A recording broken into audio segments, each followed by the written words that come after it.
Bienvenue sur DMG TV, les histoires mystiques. Tu es nouveau sur la page, n'oublie pas de t'abonner, de laisser un commentaire, de liker, de partager.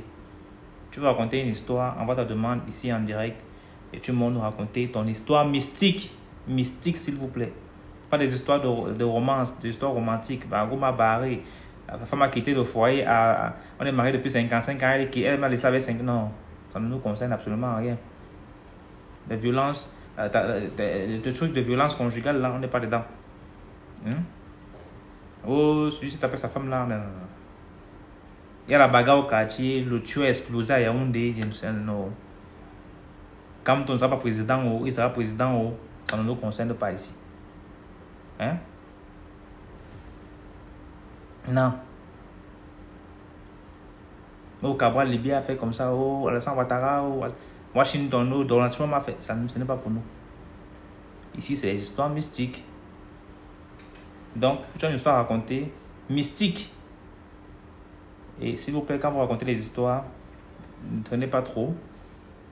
Pas de détails, genre les noms des concernés, le nom des hôtels, le nom des bars, des restaurants et autres. On ne veut pas. Pas de publicité, qu'elle soit positive ou négative, on ne veut pas. Donc, on va commencer la première histoire. Maintenant, on va te demander, s'il te plaît, il faut finir l'histoire là. Il faut que Azen Manuel et As te piquent. Ils doivent savoir pourquoi.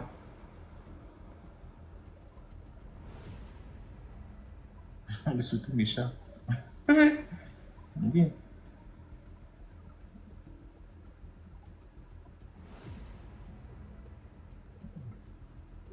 Ils ont bloqué la voie de la dame. Hein. Oh, elle est où? Bon, on va l'attendre, mais on va prendre quand même une autre personne avant qu'elle arrive. Vraiment.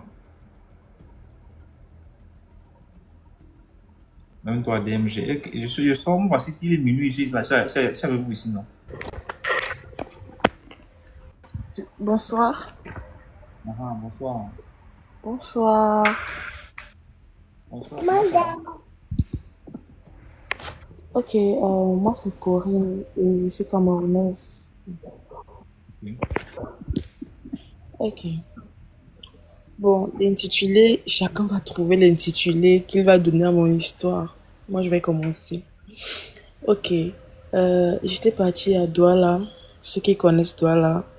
Je suis allée à Douala chez ma grande soeur pour passer un peu de temps avec elle. Et allô? Oui, on te suit, raconte ton histoire. Mince. Allô? Allô? Oui, allô?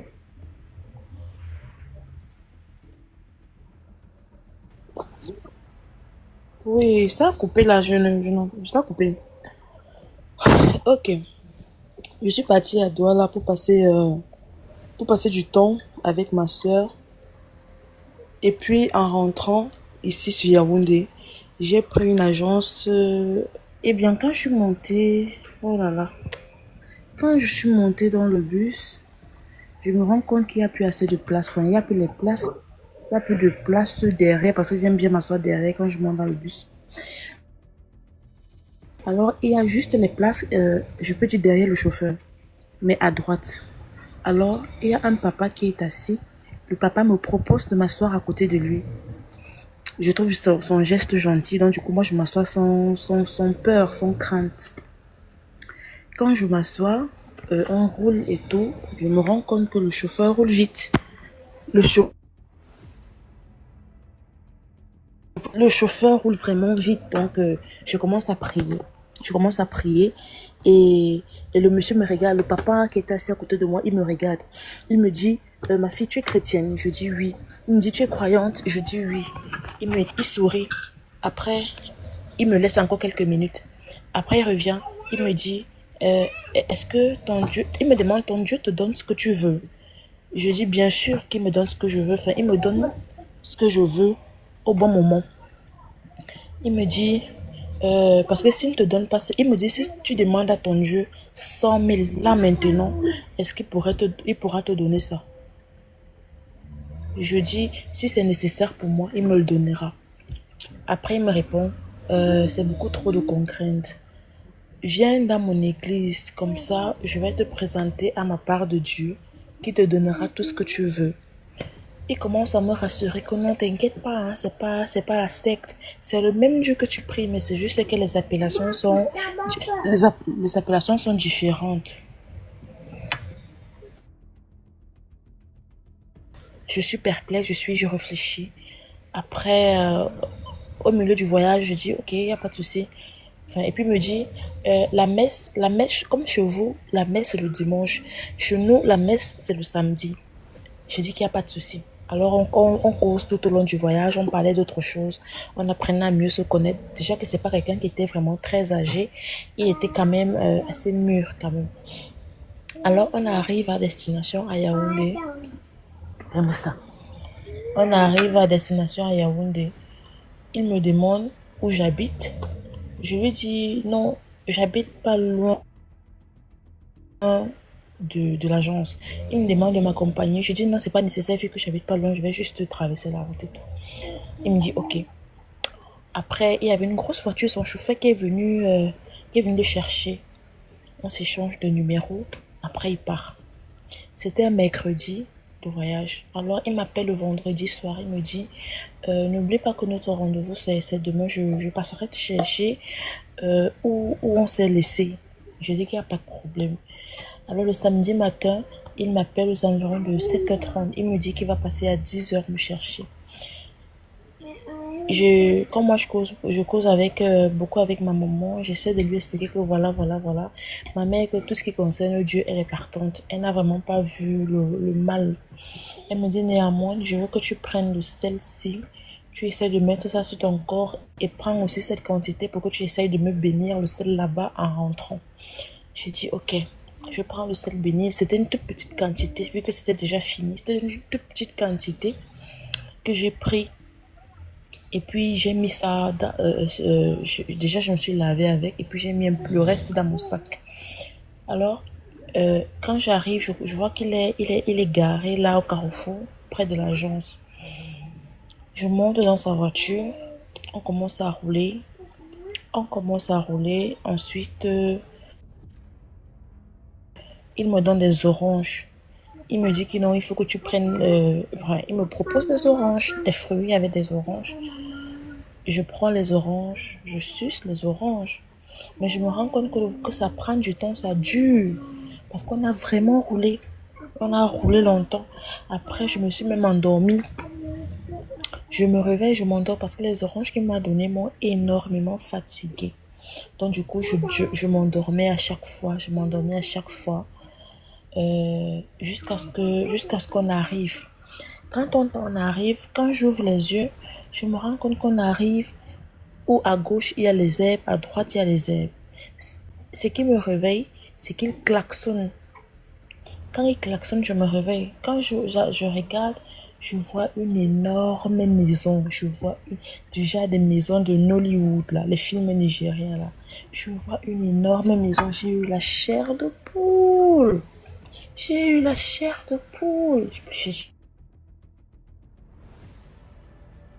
suis où comme ça? À l'intérieur de moi, je savais que je ne dois pas être là. Je le savais au fond de moi, mais un autre cœur me disait non, c'est Dieu qui t'amène ici. N'aie pas peur. Alors, il descend de sa voiture, il contourne pour venir m'ouvrir la portière. Quand il m'ouvre la portière, j'ai la Bible à main et j'ai mon sac. Quand il ouvre la portière, on descend. Après, le portier qui ouvre la porte me dit en full B. Parce qu'il faut noter que déjà, je ne sais même pas comment le portier a su que je comprenais le full B. C'est entre parenthèses. J'ai vécu plus de 20 ans au nord. Donc du coup, je m'exprime bien en full B. Il me dit en full B que qu'est-ce que tu es venu faire ici? Il faut partir. Il me fait avec le geste de la main. Il faut partir. Il parle doucement. Hein. Tout ça là, quand le monsieur avec qui je suis arrivée m'a ouvert la portière, il est parti, il a ouvert sa malle arrière, il a pris des choses là-bas, un sac et tout. Alors nous sommes entrés, il a fermé derrière lui. Quand il ferme derrière lui, j'essaie de regarder le portier pour qu'il essaie de m'expliquer plus. Le temps que le monsieur est devant, je suis derrière, j'essaie d'attirer son attention. Mais le portier ne me regardait plus, il ne me calculait plus. Alors j'entre dans la maison. Quand j'entends à la porte, j'entends des bruits, les chansons. J'ai dit, Kiki, ça ce sont les chansons du monde. Ça c'est les chansons de l'ambiance, ce ne sont pas les chansons religieuses. Après il me dit, ne fais pas attention. J'entre, je vois un groupe de filles en train de danser. Je vois un groupe de filles en train de danser. Les chansons, c'est la boîte de nuit. Parce que l'intérieur, c'était la boîte de nuit. C'était la boîte de nuit. Les filles qui dansaient. Et puis, à chaque fois, ils venaient remplir. J'ai dit qu'il y avait les filles dans cette maison. Oh là là. Il y avait les filles dans cette maison. Les chichas, elles fumaient les chichas. Les bouteilles de whisky, les bailés, c'était rempli sur la table. Après, quand le monsieur vient, il m'installe. Parce que c'était les grands canapés là. Il m'installe, il me dit j'arrive. Il monte parce qu'il y a le bas et puis il y a le haut. Il monte à l'étage, il me laisse en bas. Je commence à me poser la question que je suis même où comme ça. Je commence à prier dans mon cœur, je commence à prier. Après, un gars descend, il me demande ce que je bois. J'ai compris ici que si je tente de montrer que j'ai peur, je suis fichu. Et puis je dis au gars ce qu'il y a, donne-moi ce qu'il y a, je vais boire. Le temps que le gars va prendre ce que je bois, je vois une fille qui est assise là, elle ne boit pas, elle ne consomme pas, elle est triste. Quand tu regardes ses yeux, tu vois quelqu'un qui pleurait. Alors je m'approche de la fille, je demande qu'est-ce qu'il y a. Elle m'explique en me disant que comme nous sommes entrés, on ne va plus sortir. Elle dit comme nous sommes entrés, on ne va plus sortir. Ils nous ont eu. Il t'a aussi dit que tu venais à la prière. Je dis oui. Elle dit qu'elle est venue avec sa copine. Ils mettent les choses dans le vin. Ils mettent les choses dans le vin. Pour que quand tu prends ça, tu deviens comme une droguée là. Après, ils viennent, ils vous portent une à une. Ils vous montent avec vous à l'étage. Et pas faire les sacrifices avec vous à l'étage. Donc, ils ont pris la copine de la fille. Et la fille était là depuis la veille. Depuis la veille, donc le vendredi. Je commence à paniquer, je commence à me... Et puis, il faut noter qu'il n'y a pas de réseau. Hein. Il n'y a pas de réseau. Pas parce que les filles étaient là avec leur téléphone. Pas moyen d'appeler. Je dis à la fille que bon, il faut qu'on sorte. Elle dit qu'elle n'a pas eu le courage de se lever d'où elle est assise depuis. Elle avait même de pisser, elle ne connaît pas les toilettes. C'est comme ça que je suis restée. Je me demandais ce qu'il fallait faire. Après, le monsieur qui vient avec moi descend. Cette fois-ci, c'est déjà changé. Il ne porte plus la chemise qu'il portait. Il portait d'autres vêtements. Il me dit, tu as déjà bu? Je dis que oui, je suis en train de boire. Parce qu'à chaque fois, je vidais mon verre, je versais mon verre. Je versais mon verre à chaque fois. Il me dit, c'est bien. Tu vas te sentir à l'aise. Tu vas te sentir bien. Mets-toi dans le bain. C'est ce qu'il me dit. Mets-toi dans le bain. Tu vas te sentir bien. J'ai dit ok. Après, il est remonté. Donc, de temps en temps, il a envoyé ses amis guetter pour voir. Et ça, je l'avais compris. Maintenant, qu'est-ce que je fais? J'ai vu une porte à côté des marches d'escalier. C'était coincé, c'était collé. Alors, je pars à l'intérieur. Je me rends compte que ce sont des toilettes. Et Dieu merci, c'est le genre de fenêtre que tu peux coulisser la vitre. Tu peux coulisser la vitre. Donc, tu peux sortir. Tu peux coulisser la vitre. Je dis à la fille que j'ai trouvé un moyen de sortir, mais je ne sais pas comment on va faire parce que c'est une grande barrière. La maison est dans une grande barrière avec les caissons de bouteilles en haut. Qu'est-ce qu'on fait? La fille dit que si déjà on peut sortir de la maison, on sort de la maison. Il faut noter que quand nous sommes entrés, il ferme la porte à clé. La porte centrale est fermée à clé, pas moyen de sortir. C'est comme ça que j'appelle la fille ici. On part dans les toilettes. On sort par la fenêtre de la chambre, la fenêtre des toilettes. Et la fenêtre des toilettes donne à côté, au niveau de la maison du gardien. Donc derrière la maison du gardien. C'est le genre que le gardien est assis pour surveiller le portail et il vous voit descendre. Le gardien nous a vu descendre, mais il n'a pas parlé. Alors, on a sauté devant le gardien. Après, le gardien me dit en foulbé que je vois, je ne parle pas et je n'aide pas. Il a dit ça 2 fois. Je vois, je ne parle pas et je n'aide pas. Donc, on s'est démerdé. J'ai réussi à faire monter la fille C'était vraiment... Oh, je sais même pas comment on a fait. J'ai réussi à faire monter la fille. Elle a sauté de l'autre côté de la barrière. Elle a commencé à courir. Pour que moi, je monte, j'ai bavé et je me suis vraiment blessée. Finalement, Dieu merci, moi, j'ai sauté de l'autre côté. On a commencé à courir. Aïe, aïe, aïe. J'ai jamais fait autant de sport de toute ma vie. On a commencé à courir. On a commencé à courir. La chance qu'on avait. Allô? Oh là là. Allô? Vous m'écoutez?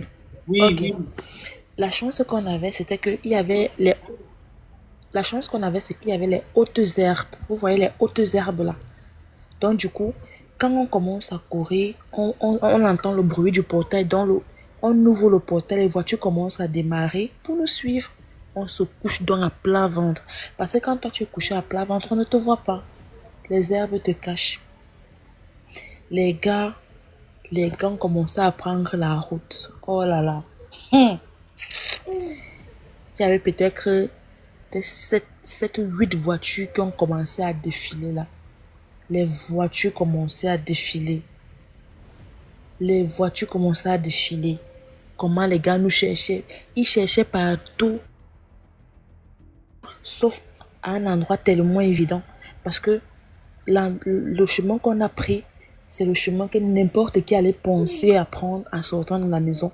Mais ils ont laissé le chemin. Ils sont partis contourner pour voir. Je ne sais pas ce qu'ils cherchaient là-bas. On a commencé à ramper comme des serpents. On a rampé, la fille-ci et moi. La fille-ci courait. Elle était comme une athlète, la petite là. Elle rampe, elle rampe, elle rampe. Nous sommes en train de ramper. Et puis on entend le bruit là, peut-être un peu plus devant. C'est là où je dis à la fille que ça veut dire qu'il y a la route qui passe. Il y a la route qui passe, mais on doit faire attention que quand on arrive au niveau de la route, qu'on ne saute pas directement parce que on ne sait jamais, ça peut être un des gars aussi qui nous crie encore. Donc faisons attention qu'on va essayer de stopper. On est resté là, on est arrivé au niveau de la route, on était couché. On était couché là sur les herbes là. Après, c'est quand on voit le camion, les gros porteurs là, les camions qui portent les bananes, les plantains là, les fruits, les aliments là. C'est quand on voit ça, qu'on stoppe le camion, le monsieur a garé directement, il n'a même pas traîné. Après, il nous fait le signe de la main que montez, montez. Nous sommes montés, il nous dit baissez-vous. Mon cœur me dit que comment le type s'il était aussi trop gentil comme ça, peut-être c'est quelqu'un de leur maison. C'est après qu'il commence à parler avec nous que c'est vous que les gars sont en train de chercher, non? C'est la fille qui répond parce que moi je suis déjà glacée de peur, je suis terrifiée. Il demande que c'est vous que les gars sont en train de chercher, non? La fille dit oui. Après, le chauffeur, quand il sourit, il dit que c'est... qu'est-ce qu'il a dit là? C'est... Vous voyez quand quelque chose se passe constamment, quand quelque chose se passe constamment, le mot là... Oh là là. Bref, il a dit que c'est courant. Voilà. Il dit c'est courant. Couchez-vous tout simplement. Nous sommes restés couchés. J'ai dit que les voitures, c'est comme s'ils roulaient en cortège. En cortège. On a roulé. Donc, les gars étaient avec nous vers soi. Bon, comme on a dit qu'on ne prononce pas. On était retirés loin de la ville. On était loin de la ville. Nous sommes arrivés à Yaoundé. Nous sommes revenus au Bon, je vais dire à Yaoundé. Nous sommes allés au commissariat parce que le gars nous amène au commissariat. Il y a sa soeur qui travaille au commissariat. Il nous amène au commissariat pour qu'on raconte ce qui s'est passé. Moi, je commence à raconter. Tout ce que je voulais, c'était de rentrer chez moi. Je commence à raconter l'histoire sur le commissaire qui est là, qui nous pose des questions. Je commence à raconter que voilà ce qui s'est passé. Voici le numéro du monsieur dans mon téléphone. Voici. Après, bon, là, déjà, ça faisait déjà temps. On ne pouvait plus, les policiers ne pouvaient plus repartir. Les policiers nous disent que bon, ce qui va se passer, c'est que si je vous dis que je vous garde ici jusqu'à demain, vous allez avoir peur. Le chauffeur va vous ramener chez vous. Soit toi, l'une doit dormir chez l'autre, c'est qui est sûr. Demain matin, il va venir vous chercher. Il va venir vous chercher et vous amener ici au commissariat. Et ensemble, on va partir où où il vous a récupéré. Alors le chauffeur, s'il me ramène chez moi, et la fille que moi j'ai vue là-bas vient dormir chez moi. Donc on a dormi là. Le lendemain matin, c'est lui qui est venu nous laisser. Donc il connaissait déjà la maison. Il est venu nous chercher. Il m'appelle au téléphone. Parce que j'ai donné mon numéro. Dès qu'il est là, il appelle. Et je n'ai pas dit ça à ma mère. Hein. Je n'ai pas dit ça à ma mère. Donc dès qu'il est arrivé, il m'appelle qu'il est là. Donc la fille et moi on monte. Nous on repart. On arrive avec le type. Moi je ne me rappelais même plus de quel chemin j'ai emprunté. Je ne savais plus rien. Le commissaire me demande, mais pourquoi tu ne te rappelles pas? Je dis que papa, le type là, j'ai passé mon temps à sucer les oranges. Et les oranges qu'il me donnait, il y avait des médicaments dedans parce que je ne me rappelle pas de comment j'ai fait pour arriver. Tout ce que je sais, c'est que je dormais. Tout ce que je sais, c'est que je dormais. Après, le chauffeur dit que de toute façon, moi, je vais juste partir. Je vais juste vous... Désolée, mon téléphone s'était éteint. Donc, c'est pour ça que je suis descendue. Je vais continuer donc. Je disais donc que le chauffeur est venu me chercher, la fille et moi, parce que ça s'appelait Stella. Le chauffeur est venu chercher Stella et moi. Nous sommes arrivés au commissariat. Le commissaire a demandé au chauffeur de nous ramener. Parce que j'avais dit au commissaire que moi, je ne me rappelais plus de rien. Parce qu'il m'avait donné des oranges. Et puis, je crois que c'est ça qui m'avait endormi tout au long du trajet. Donc, je ne me rappelais plus vraiment de rien. Après le chauffeur, donc ça arrête où lui il nous a porté. Il dit au commissaire que c'est ici que j'ai ramassé les filles, ici. Et puis j'ai dit au type, je me tourne, parce que quand il nous laisse, moi je me tourne. Je dis que tout ce que je sais, c'est qu'on n'a pas pris de virage. C'était la ligne droite. On se tourne, on commence à suivre. Et effectivement, les herbes étaient couchées. Tu vois, quand quelqu'un se couche sur l'herbe, non, c'était couché, c'était aplati. J'ai dit que voilà même les herbes aplaties ici, ça prouve qu'on a vraiment rampé ici. On a commencé à chercher la maison que vous entendez là. On a cherché cette maison pendant plus de 3 heures de temps de marche. Je dis que mais c'est vrai qu'on a rampé longtemps, mais on n'a pas rampé autant de temps. Comment on part à 3 heures de temps et on ne trouve pas la maison? La maison n'était pas... C'était... On arrive, il n'y a aucune maison. Je dis aucune. On a même vu un champ. Il y avait un monsieur dans le champ. Le commissaire demande au monsieur s'il n'y a pas une maison dans les parages. Le cultivateur demande une maison comment? J'explique que non, c'était une immense maison, une grande maison et tout. Il commence à rire, le cultivateur commence à rire. Il dit la même chose que le chauffeur nous a dit que c'est récurrent ici. Ici, les filles viennent toujours ici comme ça pour dire qu'elles ont vu des maisons, alors qu'il n'y a aucune maison dans les parages. Il n'y a aucune maison dans les parages. C'est où on a compris que c'était quelque chose de mystique.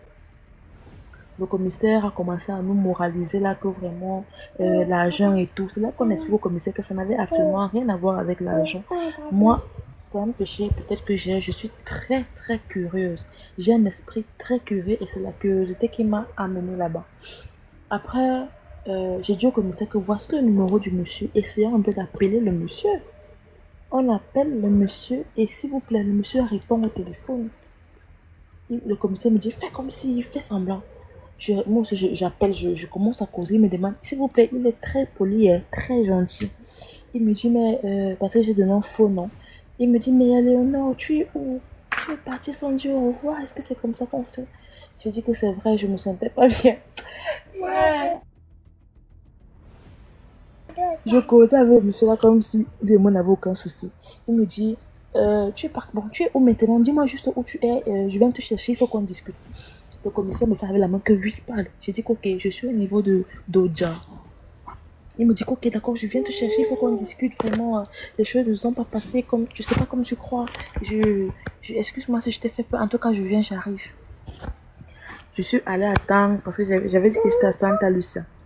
Je suis allée à Tang, Santa Lucia, toute la journée. Le monsieur n'a jamais venu, n'a jamais fait signe. Après, le commissaire me dit, ah, il a su. Peut-être qu'il est venu, il nous a même vu, il a su. Laisse. Quand je suis quittée de là, j'ai d'abord changé de numéro de téléphone. J'ai effacé tout ce qui avait lien avec le monsieur. J'ai dit tout. Je suis rentrée chez moi. Je n'ai pas dit à ma mère. Et puis, quelques semaines plus tard, bon, quand moi je passais pour aller à l'école, parce que pour aller à l'école, moi je passais toujours devant l'agence de voyage. Et à chaque fois que je passais devant l'agence de voyage, je voyais sa voiture garée. Sa voiture a fait, il venait là pendant plus d'un mois.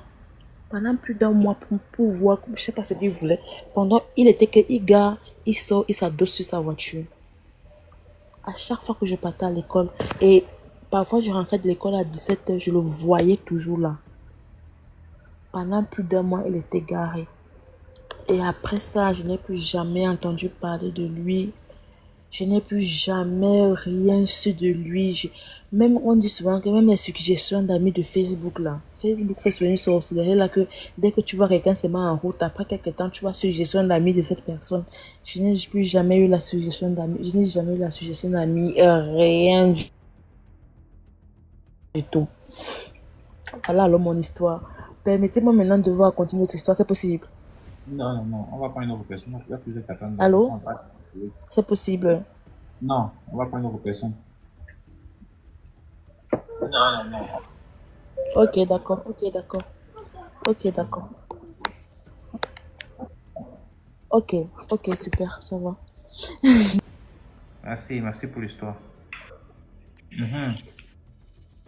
Allô, bonsoir DMG. Bonsoir. Allô, bonsoir à la famille. J'espère que vous allez bien. Ok, bon, en fait, j'ai une histoire de famille là. C'est ma meilleure amie qui m'a raconté ça. Parce on s'intéresse beaucoup à tout ce qui est spiritualité. Alors, en fait, elle m'a dit que c'est sa mère qui lui a raconté ça. C'est une histoire qui a plus de 30 ans maintenant.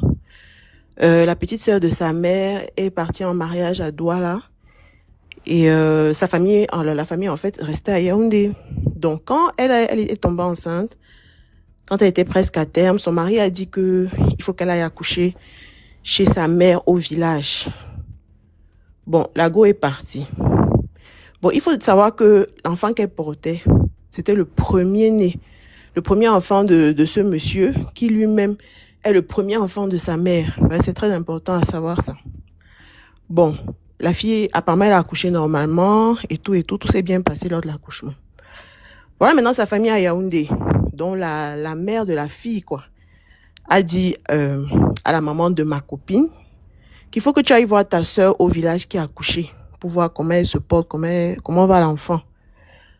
Donc, sa mère a voyagé, sa mère, bon, je ne vais pas parler le franc-anglais du Camer, sa mère a voyagé, elle est partie au village voir sa sœur. Bon, arrivée là-bas, elle se rend compte que sa sœur est malade. Elle est complètement maigrie, le bébé a maigri. Bon, elle lui demande que, mais je dis, vous faites comment ici là, vous ne mangez pas. Ta belle-mère dit quoi?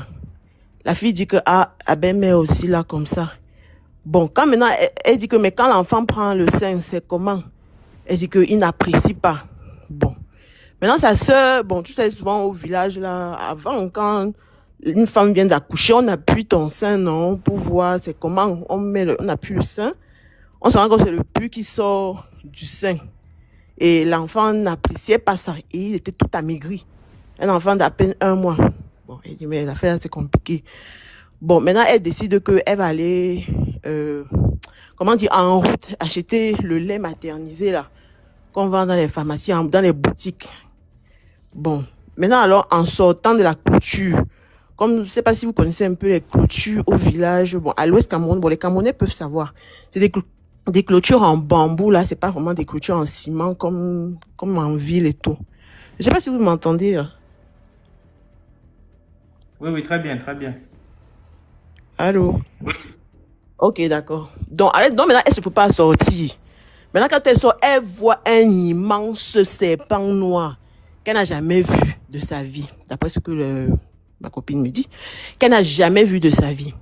Et donc, à ce moment-là, elle dit que, oh, pardon, moi, je suis seulement venue saluer ma soeur. Je ne connais rien dans la maison, si moi, je ne connais rien. Pardon, même s'il y a quoi ici, laissez-moi. Donc, elle a dit que le serpent a traversé sans rien faire, comme si de rien n'était. Elle est sortie d'abord. Elle est sortie chercher ce qu'elle est partie faire, le lait. Quand elle revient alors avec le lait, le biberon et tout ça, elle prépare le biberon de l'enfant. Elle dit que l'enfant a mangé, a bu le lait et il a dormi, il a dormi comme il n'a jamais dormi et il a tellement mangé. Elle-même aussi, sa sœur aussi a essayé de manger, mais ça n'allait pas. Bon, elle fait les réserves de lait et tout, elle laisse sa sœur. Elle dit que, gars, il faut d'abord que j'aille expliquer la situation aussi à notre mère. Elle remonte sur Yaoundé. À Yaoundé, maintenant, elle dit à la mater qu'est-ce qui se passe, dans quel état elle a trouvé sa sœur et tout, et que ça ne va pas. Et sa belle-mère ne fait rien actuellement. La mater lui dit que non. La mère lui dit que, bon, on va aller voir un pâté. Ouais. Et on va aller voir un père que je connais là. Et donc, ils sont partis voir le père en question. Il lui a expliqué la situation. Le père, le guérisseur là, il leur a dit qu'en fait, sa belle-mère est une sorcière. Et donc, dans leur confrérie, le premier enfant, son premier petit-fils, elle doit le donner. Bref, comme le serpent qu'elle a vu là. C'était le totem de cette femme-là et que, bon, normalement, en temps normal, les serpents spirituels, ça se voit pas comme ça. Donc, peut-être soit vraiment, elle était vraiment mal. C'est pour ça que le serpent a apparu. Puisque normalement, en temps normal, il ne doit pas apparaître. Donc, et que c'est le serpent qui est en train d'aspirer la femme et l'enfant. Donc, l'enfant était même censé mourir depuis quand il était dans le ventre de sa mère. Mais il n'est pas mort, en fait. Et c'est un enfant qui a un esprit très fort, lui et sa mère. Donc, ce qu'il a lieu de faire, il leur a préparé une huile avec des écorces écrasées. Il a mis dans l'huile là. Et il a dit qu'il faut qu'elle remonte au village, qu'elle ne dise rien à la belle-mère de la fille. Que cette huile-là, on doit embaumer l'enfant et la mère. Et que eux-mêmes, ils vont constater ce qui va se passer. Bon, c'est ce qu'elle est partie faire. Elle est partie au village. Elle a expliqué tout à sa sœur. Bien sûr, elle lui a dit qu'il ne faut pas que sa belle-mère sache qu'il y a un truc comme ça. Et effectivement, quelques mois après, sa sœur a récupéré, tout allait bien. Et elle a dit que depuis qu'elle avait commencé à mettre l'huile sur elle et l'enfant, sa belle-mère ne passait même plus dans la chambre là. Elle ne voulait même pas sentir ni sa belle-fille ni le bébé. Et que après, elle est tombée malade. 3 mois plus tard, elle est décédée. Bon, elle m'a aussi raconté plein de choses de sa famille, mais bon, je vais vous raconter ça une autre fois peut-être. Bon, je pense la morale d'abord, à savoir, la morale de l'histoire, c'est que il faut qu'on sache quelque chose, c'est que le mal ne vient, dans la plupart des cas, ne vient jamais de loin. Donc, même si on se met avec un gars ou une go, généralement, il faut quand même connaître, bon, la famille, là, c'est comment, parce que tout le monde n'est pas humain, il y a ceux qui sont, voilà, c'est des sorciers, d'autres sont des reptiliens et tout, donc, le tout, c'est qu'il faut connaître quand même avec qui on se met, et bon, et chacun aussi a sa maison, comment il magnétise sa maison, il vampirise sa maison. Bon, les gens qui sont souvent spirituels dans le live, là, ils peuvent connaître ce que je raconte. Voilà. Donc, en fait, c'était ma contribution d'aujourd'hui. Et merci de m'avoir fait monter. Très bonne continuation. Merci aussi. Quand vous entrez dans vos différentes sectes là, il faut vous limiter à vous, à vos vies. Il ne faut pas venir inclure ça dans vos... Il ne faut pas venir que dans une famille pour me dire que ton père avait signé un pacte que quand tu auras 40 ans, tu dois mourir. Il dit à mon frère, il t'a envoyé. Il t'a envoyé. Bonsoir. Bonsoir DMG, bonsoir les abonnés. Vous m'entendez? Comment? Je n'entends pas. Oh, c'est le ventilateur. Je vais me déplacer. C'est bon? Ouais, c'est bon là. D'accord. L'histoire que je vais raconter, c'est une histoire que j'ai vécue moi-même quand j'étais pas du tout. Je vais rapprocher. C'est une histoire que j'ai vécue moi-même quand j'étais petite. Ça se passe au Gabon. Donc, j'allais passer les vacances chez ma mère. Pour ceux qui connaissent, c'est au PK11. Donc, quand je suis allée, ma mère allait au travail. Elle me laissait avec sa petite sœur à la maison. On passait les journées ensemble. Mais entre-temps, on avait eu un décès. Ma mère avait perdu sa petite sœur. Et pendant le décès, après le décès, on partage souvent les choses de la défunte qui sont restées. Quand ils ont fait le partage, on avait donné à 2 de ses sœurs ses effets. Et ce qui s'est passé, c'est qu'avant de décéder, elle avait acheté des choses. Donc, tout était encore bien neuf. C'était encore bien propre. Elles ont choisi ces effets-là. Et lorsqu'elles ont pris ça, bon, au début, tout allait bien. Elles ont porté les talons, les montres, les robes. Tout était encore bien. Mais au bout de 1 mois, ma tante, la petite soeur de ma mère qui était avec moi, elle a commencé à ressentir des présences. Et moi, j'étais petite, j'avais peut-être 8 ans, je ne comprenais rien. Tout le temps, elle passait le temps à dire que « Ah, il fait froid dans la maison, je ressens comme si quelqu'un passe derrière moi. » J'ai dit que « Ah, quelqu'un passe derrière toi comment? Je ne comprends pas. » Moi, j'étais une enfant en fait. Donc, quand je suis en train de manger, elle dit « Non, tu n'as pas ressenti comme si quelqu'un est passé. » Je dis « Non, j'ai rien ressenti. » « Oh, tu n'entends pas quelqu'un parler? » J'ai dit « Non plus. » Tous les jours, c'était comme ça. Quand elle part à la douche, elle dit elle a l'impression que quelqu'un est derrière elle. Quand elle part à la boutique, quelqu'un la suit. Donc, c'est que tout le temps, elle disait ça. Mais moi, je n'avais pas peur. Vraiment, l'innocence d'enfant, c'est important parce que je ne comprenais pas ce qu'elle disait. Après, au bout d'un moment, elle a commencé à voir la défunte. Quand elle a commencé, et je pense aussi que sa sœur, qui n'était pas dans la même maison que nous, elle a commencé aussi à voir la défunte de son côté. Elle apparaissait dans la maison. Et il y avait que ces 2 personnes-là, à différents niveaux où elles se trouvaient, l'autre était dans un autre quartier, l'autre aussi dans un autre quartier, mais elle la voyait. Elle dit que quand elle dort, elle voyait la défunte. Quand elle va se laver, elle la rêve, elle la voit. Quand elle dort, elle la rêve. Elle expliquait un peu à ma maman quand elle rentrait du travail, mais elle disait toujours que non, c'est parce que ta soeur vient de décéder et tout. Au bout de 2 semaines, elle a commencé à apparaître dans la maison. Tout le temps, la maison était glacée. Vraiment, quand il y a une mauvaise présence, bon, pas une mauvaise, mais un esprit dans une maison, la présence est glaciale. Et je disais tout le temps que, ah, tata, pourquoi la maison est glacée comme ça? Elle me dit non, c'est parce que je passe le temps à t'expliquer qu'il y a quelqu'un restant dehors. Toi, tu dis qu'on doit attendre maman dans la maison, les moustiques. J'ai dit que, ah, désolée, mais je ne vois rien. Une fois, on était assise au salon, elle a apparu devant la porte. Elle a sauté. Je vous dis que ma tante là, c'est une apouchou. La manière qu'elle a sauté pour se retrouver derrière moi. Je n'ai rien compris. Elle a sauté. Si elle écrasait mon pied le jour là, j'allais avoir le pied cassé. Elle s'est mise derrière moi, elle m'a attrapé les épaules. Oh, elle est là. Je regarde à la porte, il n'y a rien. Elle est là, elle est là. Je dis que il y a personne. C'est maintenant moi, l'enfant qui est en train de calmer la mère, qui dit que il y a personne, tata, il y a personne. Elle me dit que si, elle est là debout. Effectivement, mais le rideau bougeait. C'était une maison déjà, il n'y avait que 2 fenêtres. Et le côté, il n'y avait pas les fenêtres, tout était fermé. Quand elle se plaignait, moi aussi, je comprenais que, ah, le vent là aussi sort.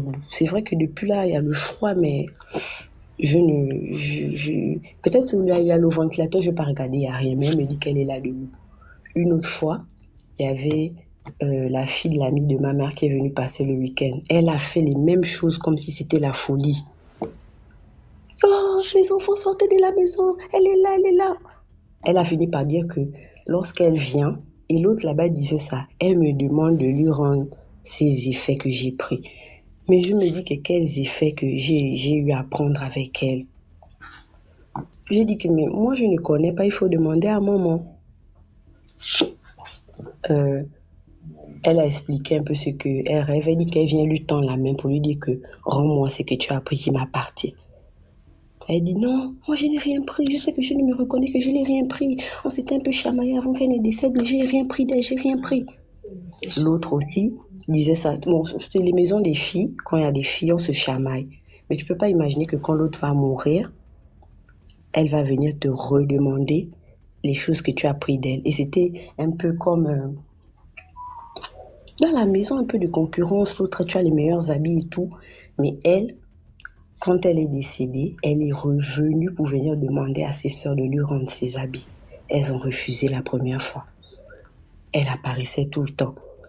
La maman, que je vous dis, la maman à Pouchoula, je me lavais moi le bébé, je suis devant la porte avec le balai. Elle est à la douche.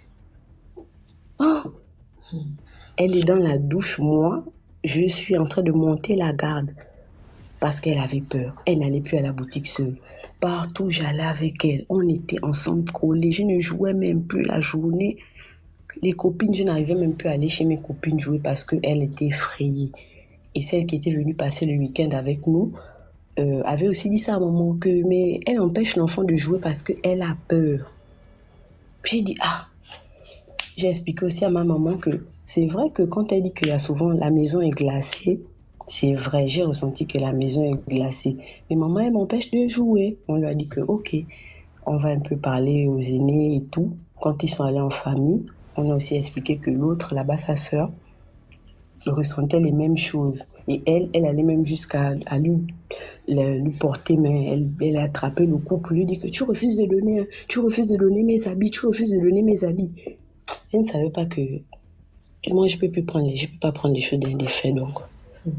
Parce que l'histoire là, j'étais petite, mais je m'en souviens très bien. Elles ont ramassé la première tentative, elles ont tout ramassé. On a pris, ils sont allés à la tombe. Elles ont voulu garder. On a dit, vous avez tout pris? Oui, on a tout pris. Ils sont partis, ils ont parlé, ils ont fait le rituel, on a déposé les choses. 2 jours, elle est revenue dire que ça manque. Il manque les choses, venez me rendre. Je n'ai rien pris. On a dit que même si c'est un sous-vêtement, parmi le mutuki, bon, ça c'est la friperie chez nous, le mutuki que vous avez eu à prendre, même si c'est un sous-vêtement, un crayon de beauté, rendez tout.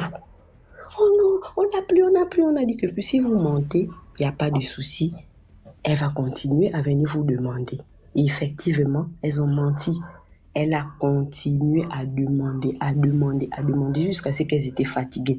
L'autre a même failli se casser les pieds parce qu'on habitait en hauteur. Elle a sauté les escaliers jusqu'en bas. La maman à Pouchoula qui est très agile, elle s'était un peu foulée la cheville, mais après, bon, on a massé. Elle a finalement dit que effectivement, elle a gardé une talon, elle a gardé une robe noire, elle a gardé des trucs comme des chemises. En tout cas, moi-même, j'avais vu un peu le petit lot. L'autre aussi a fait sortir. Ils sont partis pour la dernière fois. Ils sont partis à la tombe. Ils ont rendu tout ce qu'ils avaient pris d'elle jusqu'au dernier bandeau. Ils ont parlé qu'il faut laisser tes sœurs. Elles te demandent pardon si vous êtes chamaillés avant que tu ne puisses mourir. Ce sont tes sœurs, c'est nous qui leur avons demandé de prendre tes effets. Si tu veux te fâcher, tu peux te fâcher donc contre tes parents. Donc c'est ce que tu veux faire. Si tu continues encore à embêter tes sœurs, l'histoire va devenir autre. On ne fait pas ça, c'est la famille. Voilà, nous sommes venus te déposer tes choses, on lui a déposé. Dès qu'ils ont tourné le dos, ils sont rentrés là. À partir de là, tout s'est calmé. Elle n'est plus jamais revenue pour demander quoi que ce soit parce qu'on l'avait tout rendu. Donc, je me dis, à la fin de cette histoire, moi je retiens que je ne peux plus prendre les choses d'un défunt ou garder la rancune avec une personne et puis la personne va mourir, venir me demander peut-être même son cadeau de Saint-Valentin demain. C'est ce que je voulais dire. C'était ça mon histoire. Allez, commentaire.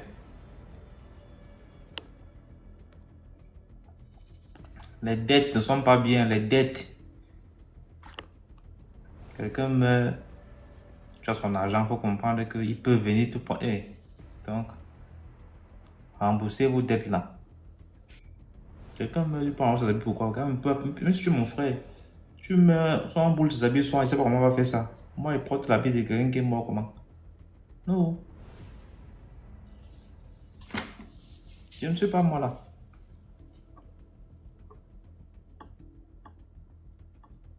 Good girl, how are you?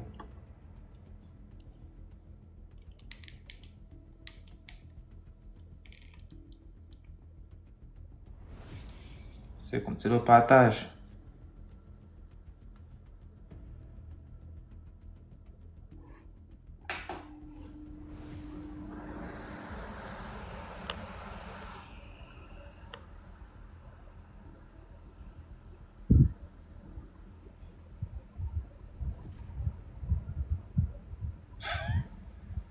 Blindé, pas abusé. Même les bijoux, tu refuses. Je ne porte d'abord aucun bijou sur moi. Il n'y a rien comme bijou sur moi, que ce soit même les montres, il n'y a pas. Donc quelqu'un avec ses bijoux qui part avec ses bijoux. Ça ne me concerne à rien.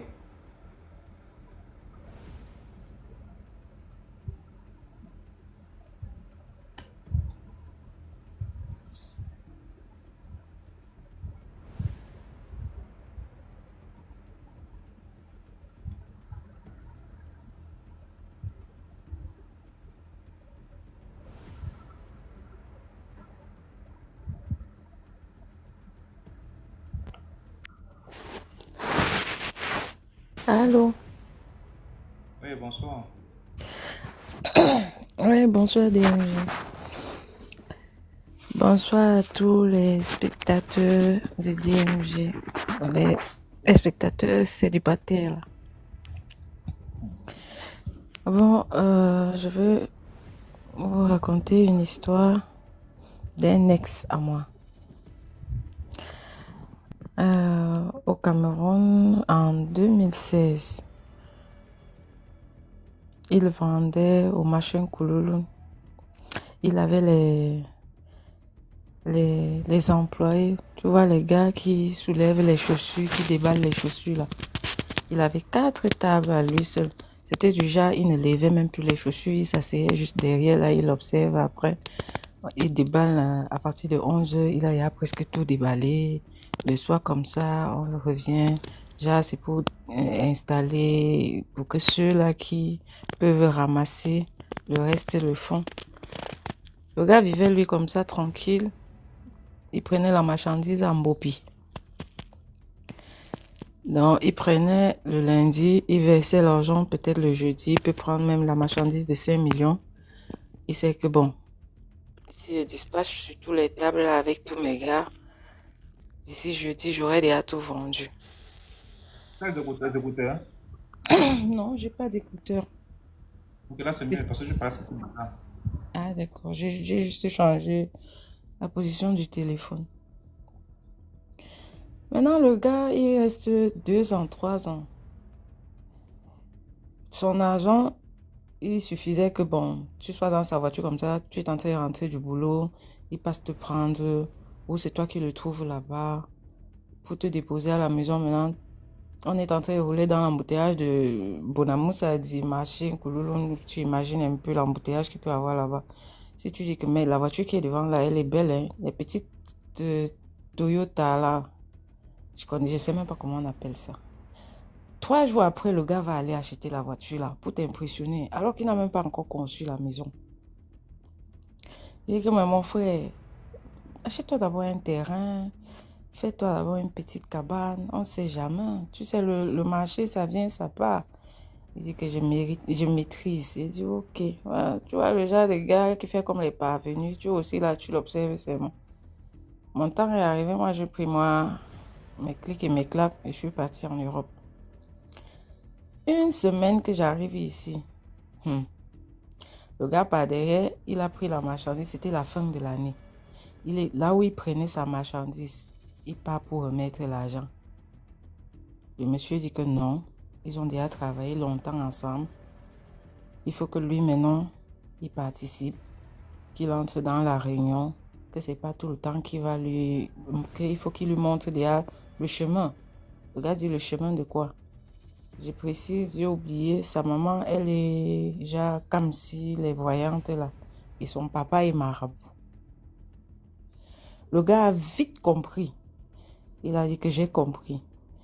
Il a démarré la voiture, déposé l'argent sur la table. Le monsieur a dit que l'argent que tu déposes là, ça te concerne. Le gars démarre la voiture. Donc, comme il est quitté là-bas à 16h là, Minuit, il est trouvé à Bati. Il allait s'étaler sur leur cou comme ça. Là, donc il paniquait.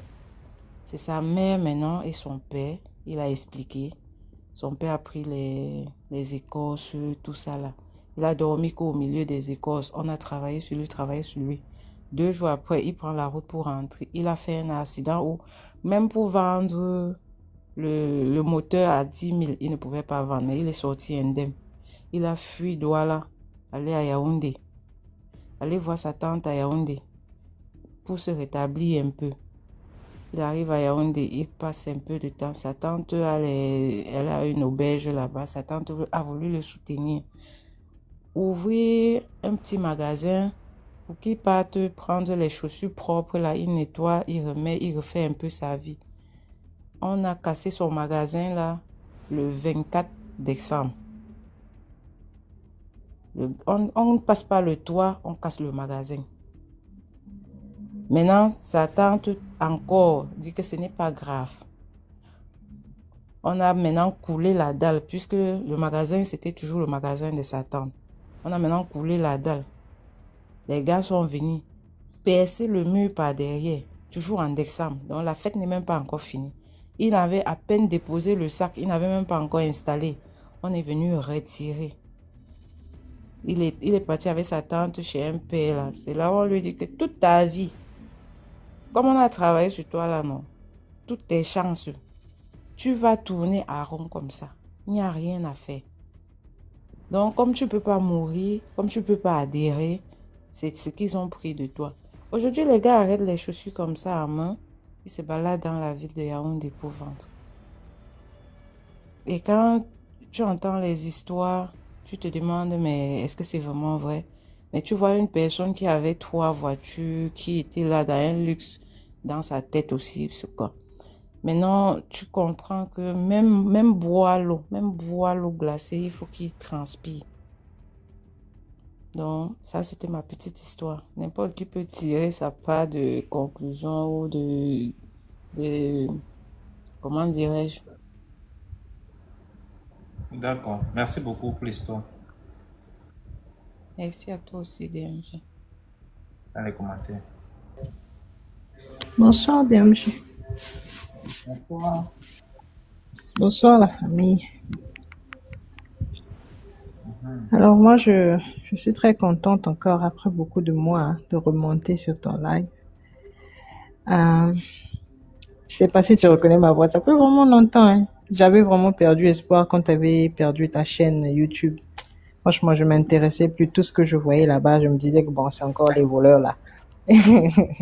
Donc, je ne sais même pas vraiment, honnêtement, jusqu'à aujourd'hui, je sais pas me retrouver en me disant que c'est vraiment ta chaîne, tu as récupéré, tout, je sais pas.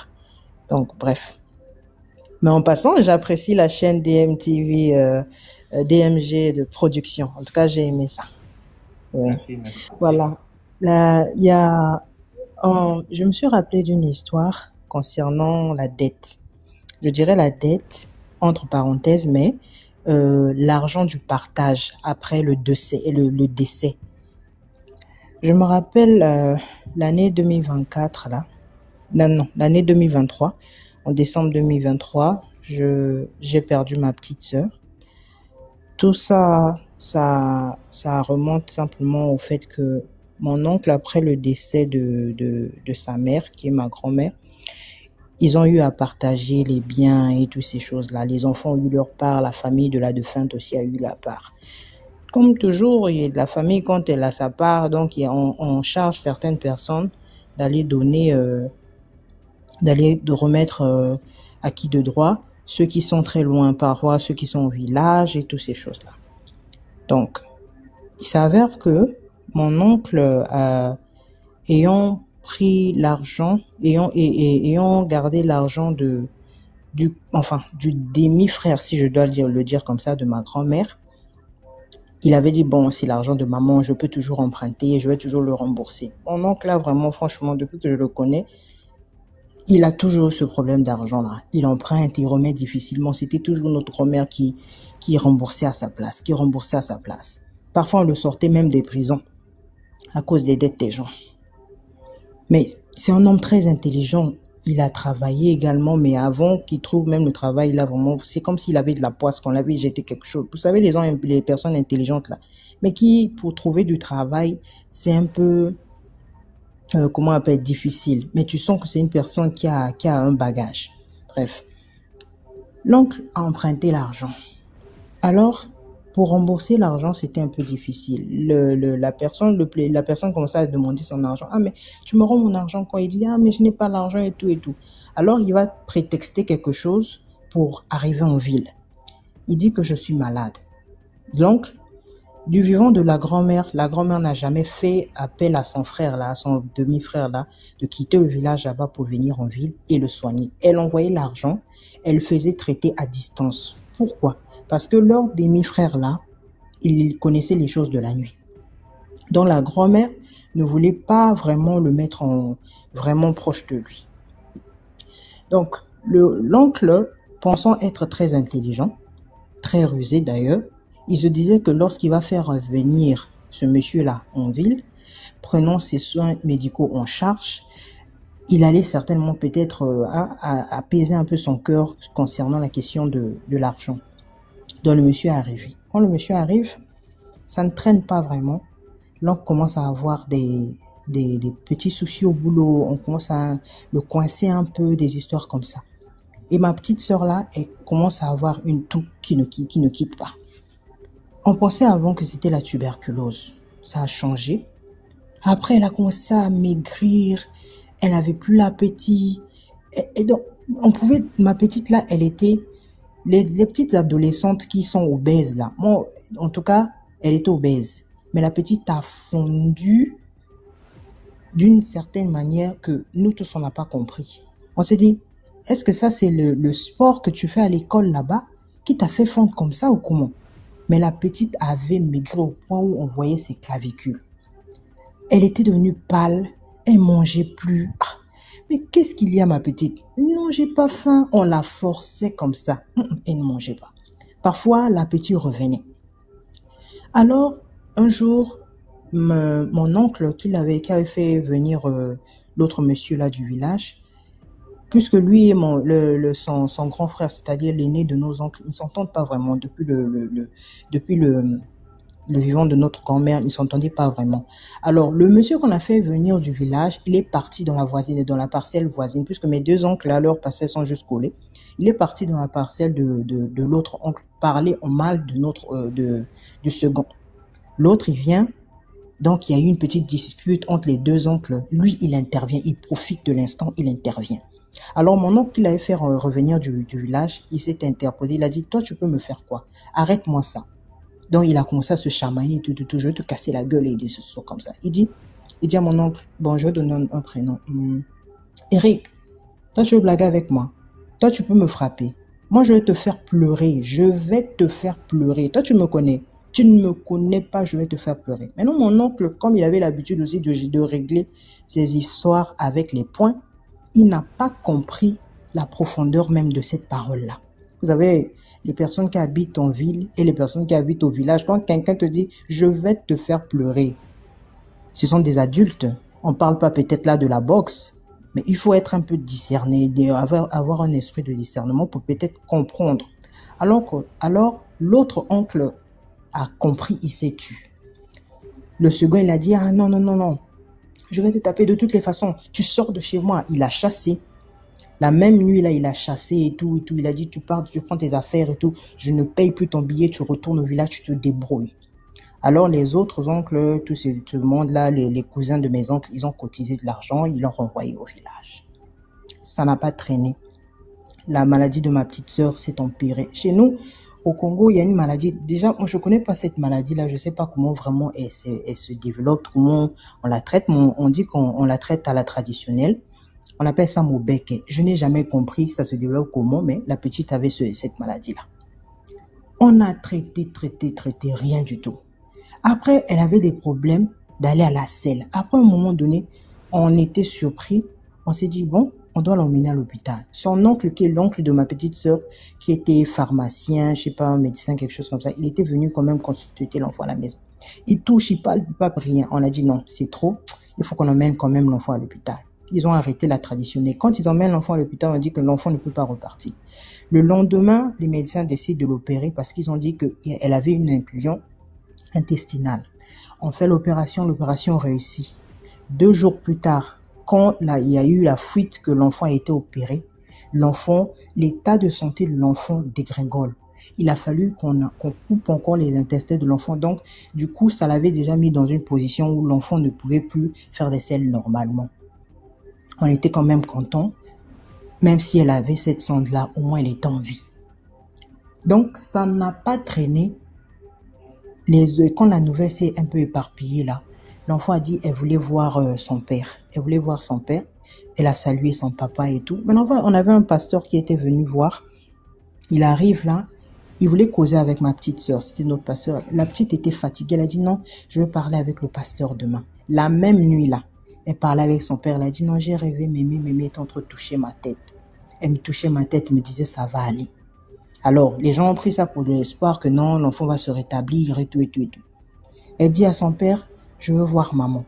Quand son papa se lève pour aller appeler sa mère, l'enfant commence à respirer doucement et elle part. C'était le choc total. C'était le choc total dans la famille.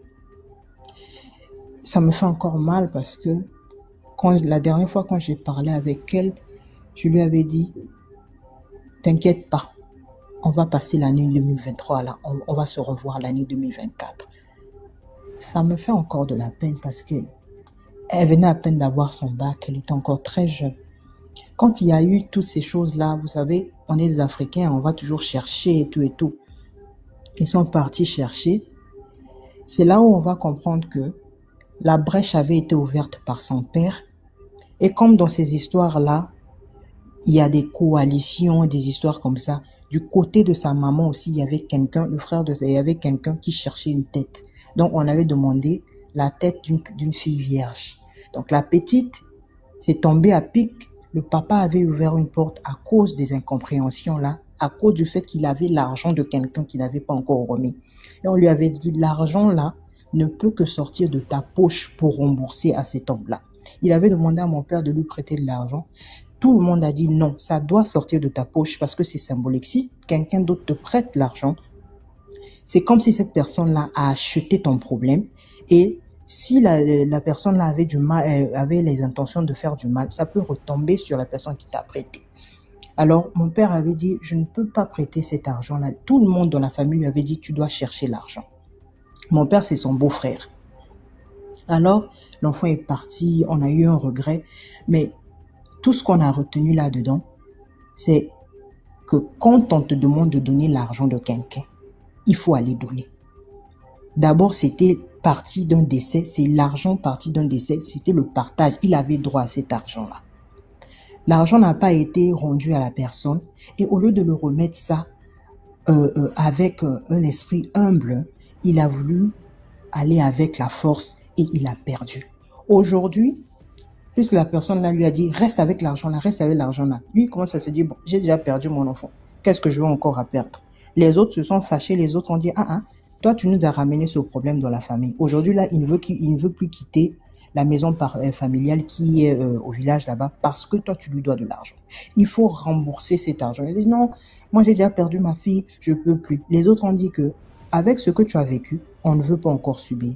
Donc aujourd'hui là on est déjà sur le qui-vive parce qu'on sait que ce monsieur là il veut encore profiter parce que il y a de l'argent. Donc vraiment un conseil si je peux donner à toute la famille DMG, si vous avez de la dette envers quelqu'un, vraiment, il faut être humble, négocier avec la personne, dire que je vais remettre. Il faut jamais aller avec la force parce que quand ça va avec la force, vous savez pas ce que vous pouvez perdre. Vous savez pas ce que vous pouvez perdre. Moins d'une année encore, on a perdu un oncle en novembre. Après le décès de ma sœur en 2023, en décembre, l'oncle vient de mourir en novembre 2024, aussi à cause de cette histoire. Ça, c'est un autre oncle, le cousin de mon oncle là. Aussi à cause des histoires des partages. Toujours ça. Partagez, vous vendez les histoires familiales, partagez l'argent équitablement. Ne prenez pas l'argent des autres. Oh non, j'avais seulement emprunté, je vais remettre. Attention à ça, parce que les poursuites de la nuit sont très tranchantes. En tout cas, c'était ça ma part de l'histoire. Merci, merci beaucoup, Shine, pour l'histoire. Je vous en prie. Mm. Bonjour DMG. Bonjour. Bonjour à tous ceux qui sont connectés aussi. Bonne fête des amoureux. Ah, enfonce encore le clou. Ça fait un bail. Bon, ben, j'ai eu une petite histoire à vous raconter aujourd'hui, ce que j'ai vécu il y a quelques années, hein. Ok. Donc, l'histoire, c'est quoi? L'histoire, c'est quand j'étais encore un peu adolescente. Donc, je faisais une formation de coiffure, pas loin de mon quartier principal. Et puis, cette salon de coiffure-là, c'était le salon, plus une chambre, plus une douche. C'était comme un studio et la dame faisait le salon, donc leur salon de coiffure. C'était en bordure de route, donc elle profitait comme ça. Et comme elle coiffait très bien, ils avaient beaucoup de clients. Moi, je suis partie là-bas pour aller faire formation de coiffure à mon jeune âge. J'ai commencé très bien, j'ai bien débuté et tout le monde m'aimait bien, c'était sympa et tout, mais sauf que je vivais avec ma tante. Et il fallait que je rentre à la maison plus tard, 22h30. Donc tous les jours, le salon de coiffure fermait à 22h et moi je rentrais. Je marchais à pied pour rentrer chez ma tante, donc chez nous. C'était dans le genre de quartier qui n'était pas trop populaire, hein. C'était pas populaire comme le quartier, c'était un nouveau quartier qui était encore en construction et tout. Donc j'étais là, je finis de travailler au salon de coiffure, je marche à pied pour rentrer. Je pouvais marcher comme ça même 30 à 35 minutes comme ça pour arriver chez nous à la maison. C'était bien, j'ai fait ça pendant longtemps, c'était les mêmes trajets que je faisais, hein, le soir à la nuit. Parfois je prenais les raccourcis, des maisons des gens pour vite arriver et tout ça. Donc un beau jour, je marche pour rentrer. En arrivant à un niveau là, je sens derrière moi une sorte de vibration qui me frappe. Donc j'ai une sensation de froid qui atterrit sur moi et puis je suis frustrée. Je regarde gauche, droite, je ne vois personne. C'était le genre de quartier que au plus tard 21h, tout le monde est chez lui. C'était pas trop grand comme quartier et tout. Et puis, il n'y avait pas trop de lampadaires dehors. Il y avait des maigres lampadaires qui étaient là, mais qui n'éclairent pas, même à 50 mètres. Et quand ça éclaire, même, c'est bourré des insectes qui font de l'ombre, qui s'envolent autour. Donc, je marche, je serre mon cœur, je dis non, je dois marcher, je marche. Arrivant à un niveau, je sens les pas qui me suivent derrière. Les pas me suivent, mais quand je m'arrête, ça s'arrête aussi. Je regarde, je ne vois rien. Je marche, les mêmes pas me suivent derrière. En arrivant à un niveau, quand j'ai vu un lampadaire un peu loin de moi, j'ai dit non, il faut que je cours. C'est comme ça que je commence à courir, je cours pour arriver au lampadaire là où c'est éclairé. Mais quand je cours, c'est comme si la personne aussi qui est derrière moi court derrière moi. J'arrive au niveau du lampadaire, je m'arrête. Quand je m'arrête, je regarde encore derrière moi, je vois personne. Bon, il y avait un peu de lumière là qui me consolait un peu. Je dis ouf, j'ai échappé belle. Mais non, c'était au début du commencement. Je commence encore à marcher, je marche, mais les mêmes pas sont derrière moi. Ça ne me quitte pas, c'est comme si ça se rapprochait encore plus vite maintenant. Donc ce n'était pas le genre où ça faisait semblant. Maintenant, c'était comme si ça me courait vraiment derrière. Moi aussi, je cours un marathon pas possible pour arriver chez nous. Donc la maison n'était plus loin. Un cas me dit cours, je cours. J'arrive chez nous. À l'époque, j'étais encore jeune, j'avais encore l'énergie. Hein. Donc j'arrive devant la porte. Notre maison était encore en construction. Donc il y avait une partie qu'on avait arrangée où on dormait. Et voilà, je tape à la porte. Ma cousine ouvre la porte. Elle était la seule dedans avec son bébé. Ma tante n'était pas là, elle était partie à la réunion. Elle ouvre la porte, elle me dit c'est quoi? Je lui dis, ah, c'est comme si une personne est en train de me suivre là depuis. Elle me dit, quelle personne vient, on regarde. On regarde de gauche, droite, on ne voit personne. Elle me dit, ah non, sûrement que c'est la peur. Je dis, ah, mais en tout cas, c'était chaud. Hein. Elle me dit, oui, il faut arrêter de rentrer tard aussi. On entre dans la maison, on reste là, on ferme la porte et tout et tout. On est là, elle est avec son bébé. Moi aussi, je me prépare bien pour monter sur le lit. On dormait sur le lit à 3. Elle, son bébé et moi. Donc, elle dormait devant. Et le bébé dormait au milieu et moi, je dormais derrière. Donc, le temps pour moi de me préparer et tout, pour être au lit et tout ça, était la dernière personne à éteindre la lumière. Je m'en vais maintenant pour éteindre la lumière. Je monte sur le lit pour essayer de dormir, arranger mon corps très bien pour ne pas bousculer le bébé, pour bien prendre ma place, quoi. Donc maintenant, je me retourne maintenant pour prendre le drap, pour couvrir mon corps. Mes yeux ont fait l'erreur de regarder la porte. La porte ne se fermait pas, ça restait entrouvert. C'était une maison qui était en construction, donc du coup, ça ne se fermait pas trop la porte. Genre de maison qu'on a dû se faire vite fait, quoi. Le temps de finir. Quand je regarde devant la porte, je suis resté bloqué comme statue pade. Comme une statuette. Vous savez pourquoi? Parce qu'il y avait une personne devant la porte.